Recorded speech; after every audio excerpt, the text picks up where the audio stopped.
জানেন কি, মানুষের জীবনকে সবচেয়ে বেশি প্রভাবিত করে দুটো জিনিস, বা আরও আছে কিন্তু দুটো ব্যাপক। একটা হচ্ছে ধর্ম, আর একটা হচ্ছে রাজনীতি।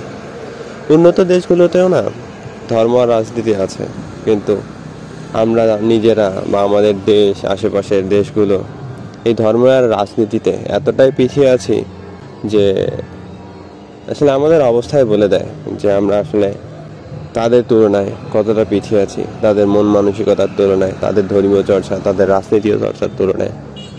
আসলে এটা যে যত কথাই বলুক না কেন, আমরা যে পিছিয়ে আছি, আমাদের যে মন মানসিকতা, ধর্মীয় চর্চা, ধর্মীয় যে কি বলবো আবেগ, সেটা এত ছোট পরিসরে, সেটা আসলে নতুন করে বলার কিছু নাই। আমাদের রাজনৈতিক চর্চা, ধর্মীয় চর্চার বিষয়বস্তুই বলে দেয় আমরা আসলে এগুলোর বিষয়ে কতটা নিম্নমানের চিন্তা ভাবনা করি। আবার সবাই যেরকম তা না, কিন্তু সংখ্যাগরিষ্ঠই এমন। তা না হলে আমাদের জীবনযাপন, আমাদের আশেপাশের পরিবেশ পরিস্থিতি এরকম হয় কেন?